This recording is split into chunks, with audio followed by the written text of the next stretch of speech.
Assalamualaikum warahmatullahi wabarakatuh. Waalaikumsalam warahmatullahi wabarakatuh.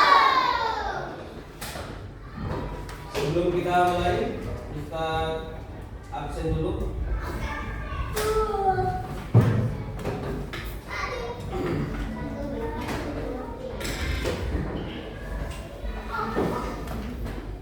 Yang Ustaz panggil namanya silakan dibilang hadir. Adrin, Hadir. Ahmad Yardan, Hadir. Airin, mana? Airin Inayah,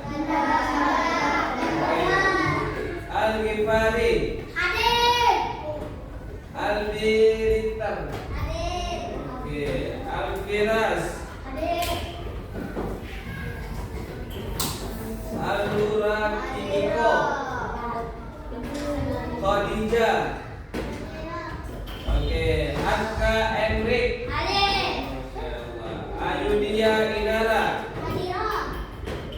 Karisa, oke, Deandra, Devan, Eiji, Emir, oke, Farel, Ibrahim Laufa, Kaisa ya, Muhammad Qadri, Muhammad Zahid, Naifa Zaki, oke, Rahel,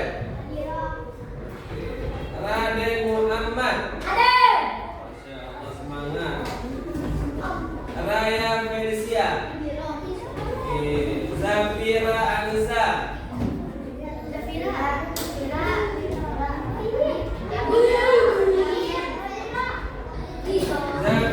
Anissa, mana?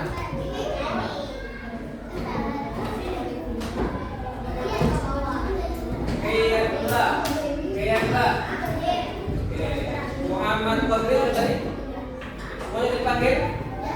Oke, hari ini yang tidak hadir adalah ini ya. Mudah-mudahan yang sakit hari ini Allah sembuhkan. Amin amin ya rabbal alamin. Baik teman-teman semuanya, sebelum kita mulai pembelajaran hari ini, kita berdoa terlebih dahulu. Dipimpin oleh ketua kelasnya, silakan maju ke depan untuk memimpin doa.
Oke, baik teman-teman semuanya. Pembelajaran minggu kemarin kita sudah membahas tentang apa? Tentang surat Al-Fatihah. Hafal semua surat Al-Fatihah? Oke, Ustaz mau minta tolong satu dari yang yang laki-laki untuk membacakan surat Al-Fatihah. Tunjuk tangan yang membaca surat Al-Fatihah. Silakan Kodri baca surat Al-Fatihah. Yang lain menyimak dan mendengarkan bacaan teman kita.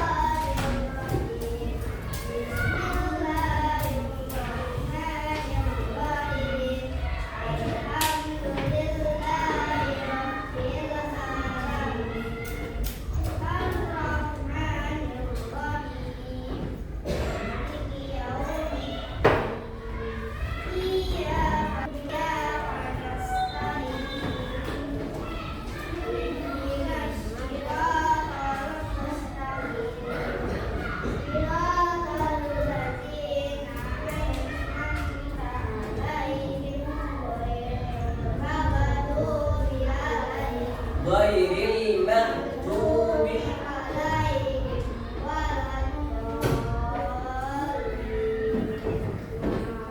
Oke, terima kasih untuk Kodri. Oke, perwakilan dari yang muslimahnya. Siapa yang baca surat Al-Fatihah maju ke depan.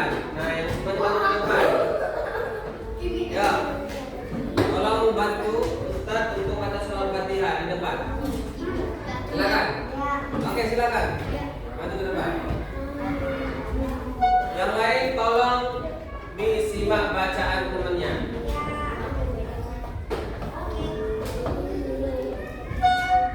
Ya, silakan dari Ta'awuz. Yang keras.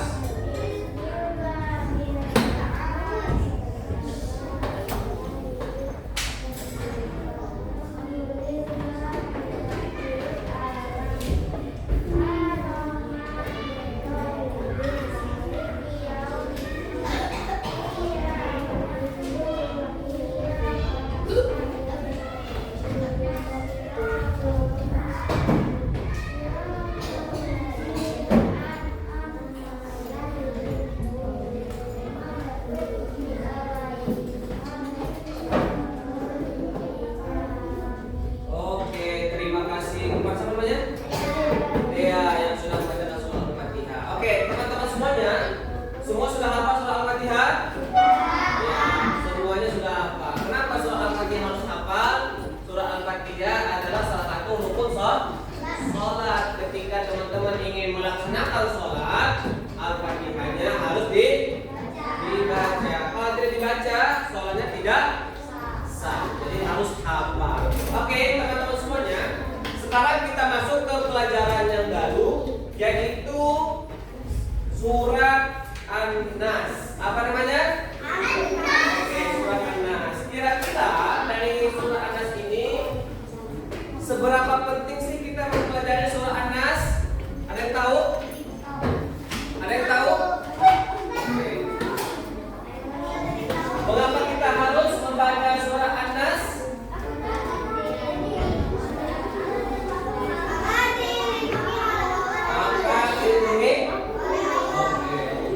Oke, baik teman-teman semuanya. Sekarang coba dibuka halaman 30. Halaman 30. Ya, halaman 30. Kita ingin mengetahui kenapa sih kita harus membaca surat An-Nas setelah setelah selesai doa. Yang kedua, apa pesan pokok dari surat An-Nas itu sendiri? Jadi tujuan dari kita mempelajari surat An-Nas yang pertama adalah untuk memahami pesan pokok dari surat An-Nas itu sendiri. Itu tujuan pertama kenapa kita harus mempelajari surat An-Nas. Yang kedua apa lagi? Apalagi menyesuaikan pelafalan surat An-Nas dengan baik dan benar.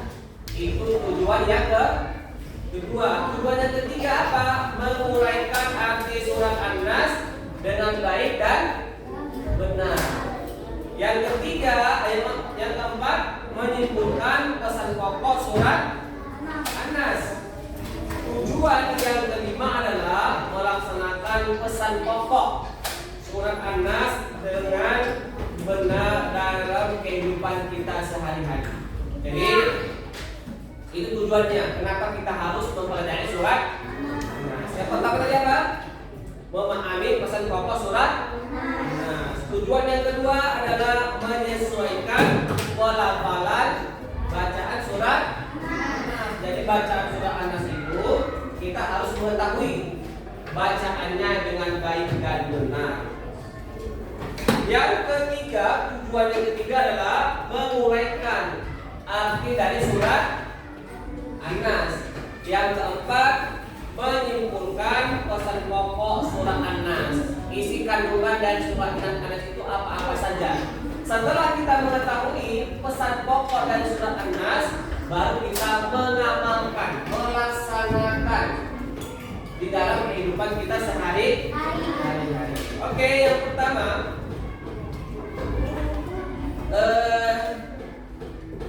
sekarang kita akan coba mengetahui apakah kamu pernah melakukan hal yang sama seperti pada gambar tersebut. Coba perhatikan halaman 30. Oke, ada gambar apa teman-teman? Ada gambar apa? Ada gambar orang sedang berdoa. Sedang berdoa. Nah, kalau kita amati dari gambar tersebut, ya, mengapa Hafiz dan ayahnya membaca surah An-Nas saat berdoa? Kira-kira kenapa sih? Nah, nanti akan kita jawab. Yang kedua, apa pesan pokok dalam surah An-Nas? Nah, ini ya. Jadi kita ingin mengetahui mengapa kita harus membaca surat An-Nas setelah selesai berdoa. Apa nih manfaatnya? Kenapa sih kita harus selesai berdoa harus membaca surat An-Nas? Itu yang pertama. Yang kedua, kita ingin mengetahui apa pesan daripada surat An-Nas ini. Sebelum saya jelaskan, ada yang tahu pesannya apa? Oke, tidak ada ya? Oke, ini kan kita pelajari. Oke, untuk mengetahuinya, coba kita baca terlebih dahulu di halaman 30. Yang muslimnya, Ustaz mau minta tolong kepada yang muslimnya yang membaca, silakan angkat tangannya. Ayo, angkat tangannya.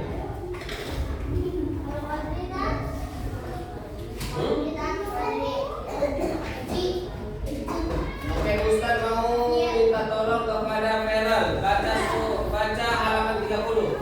Yang lain tolong dengarkan dan disimak.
Oke, perhatikan surat An-Nas itu tergolong surat Madaniyah. Surat An-Nas tergolong surat Madaniyah. Oke, surat An-Nas surat yang keberapa? Surat yang ke-114. Itu ya teman-teman ya. Nah, kemudian di dalam surat An-Nas apa pesannya? Di dalam surat An-Nas Allah berpesan memerintahkan manusia untuk tidak merasa takut. Ulangin, Allah Subhanahu wa taala memerintahkan kepada manusia untuk tidak merasa takut terhadap segala kejahatan yang berasal dari golongan jin ataupun manusia, karena ada Allah yang Maha melindungi. Jadi di dalam surat An-Nas Allah itu berpesan melalui surat An-Nas Allah Subhanahu wa taala berpesan agar apa? Agar manusia jangan takut kepada jin, jangan takut kepada manusia, jangan takut kepada selain Allah. Itu pesan yang disampaikan melalui surat An-Nas. Jelas? Teman-teman semuanya perlu kita pahami bahwa perhatikan surat An-Nas. Jadi surat An-Nas ini penting kita amalkan dalam kehidupan kita sehari-hari. Surat An-Nas itu penting kita amalkan, kita baca dalam kehidupan sehari-hari. Kenapa sedemikian, teman-teman? Ternyata surat An-Nas ini adalah digolongkan surat Madaniyah, artinya yang turun di kota Madinah. Surat yang berapa?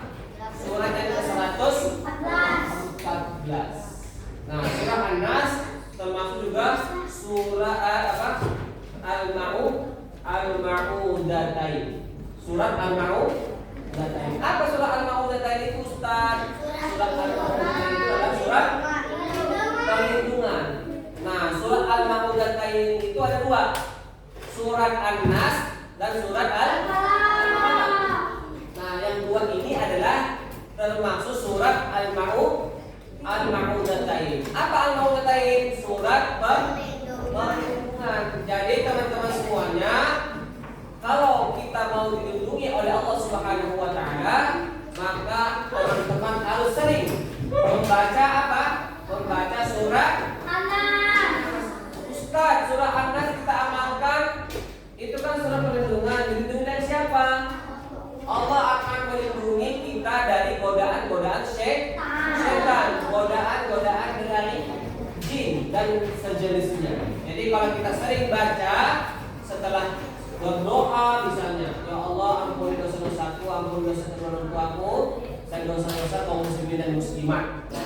Nah, setelah kita selesai baca doa itu, baru kita baca surat An-Nas. Atau sebelum melaksanakan sholat zuhur atau sholat lima waktu, kita terlebih dahulu meminta perlindungan kepada Allah dengan membaca surat An-Nas.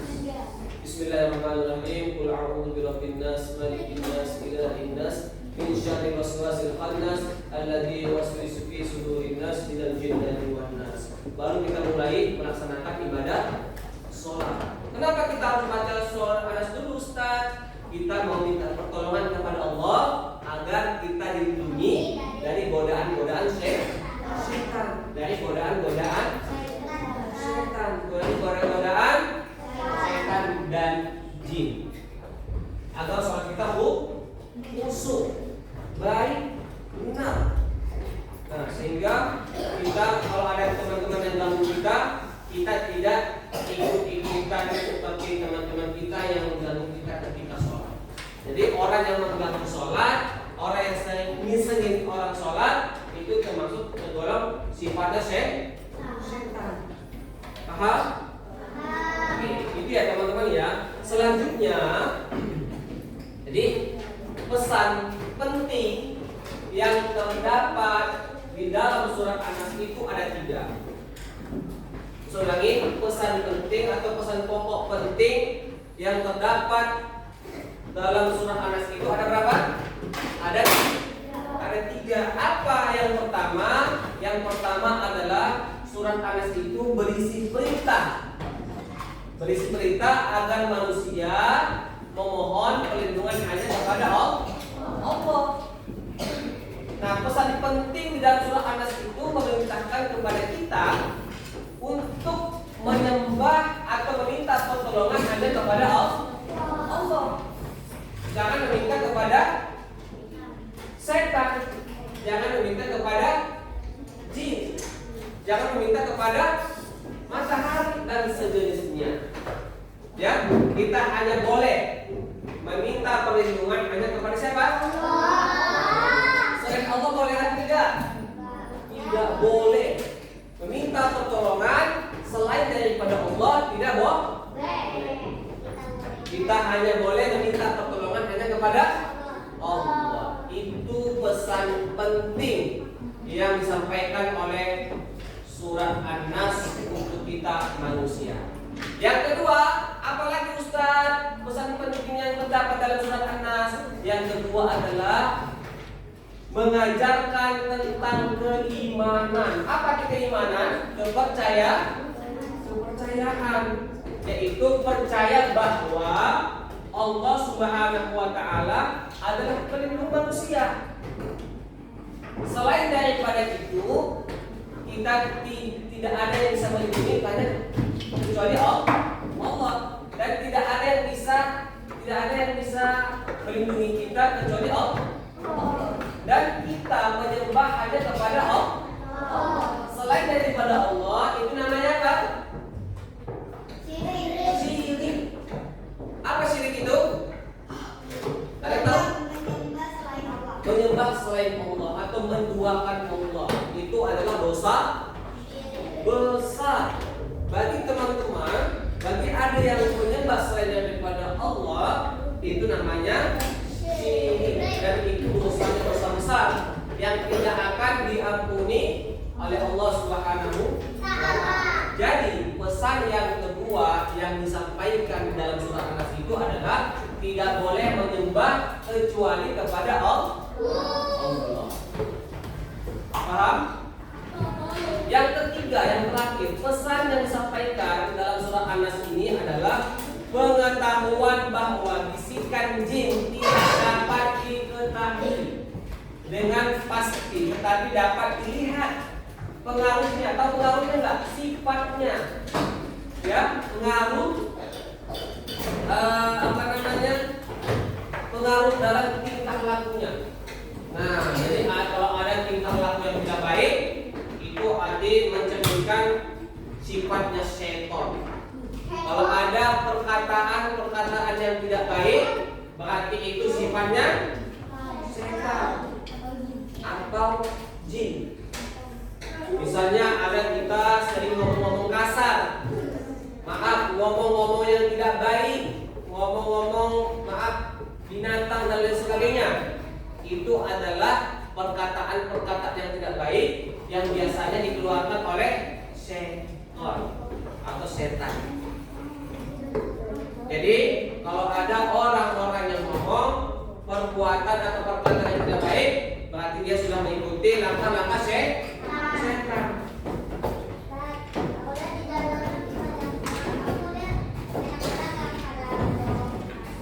Iya, ngomong kasar itu tidak boleh. Kadang kita ngomong bodoh, goblok, itu tidak boleh. Itu adalah perkataan setan yang harus kita hindari dari sekarang.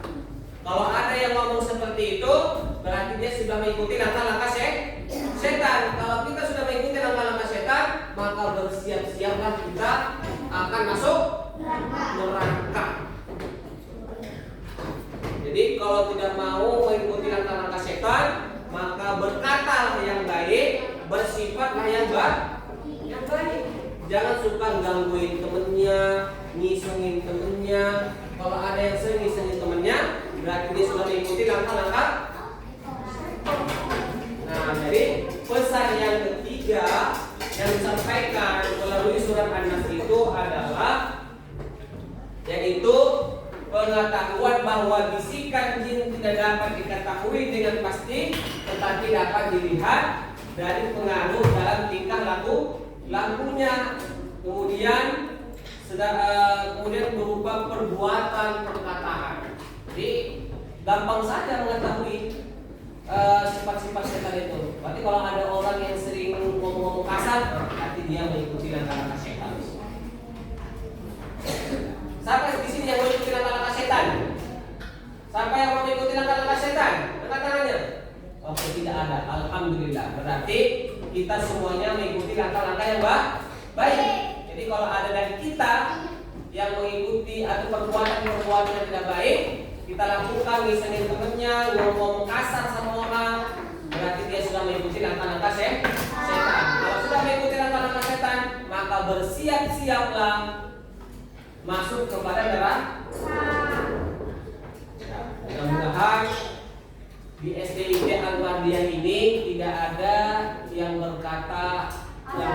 baik. Semoga di SD Al-Mardi ini tidak ada yang berkata kasar, berkata kotor, berkata yang tidak baik. Itu dari segi perkataan, segi perbuatan. Tidak ada yang sering ngebuliin temennya, tidak ada yang sering ngisengin temennya, apalagi sampai mukul-mukul. Itu tidak boleh. Kalau ada yang melakukan seperti itu, berarti dia sudah mengikuti langkah-langkah setan. Paham sampai di sini? Jadi jangan sampai ada pada diri kita. Ada pertanyaan sampai di sini, angkat tangannya. Ada pertanyaan? Tidak ada?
Oke, baik teman-teman semuanya.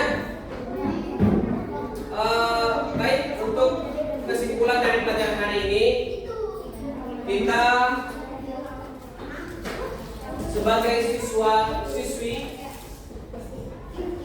mari sama-sama kita sama-sama mengamalkan atau mengaplikasikan bacaan surat An-Nas di dalam kehidupan kita sehari-hari. Kenapa? Dengan kita membaca setiap hari, setelah sholat zuhur, setelah sholat maghrib, setelah sholat asar, isya, dan subuh. Kita baca setiap hari. Mudah-mudahan dengan kita seringnya membaca surat An-Nas, Allah jaga dan Allah lindungi dalam setiap langkah dan perbuatan kita. Amin amin ya rabbal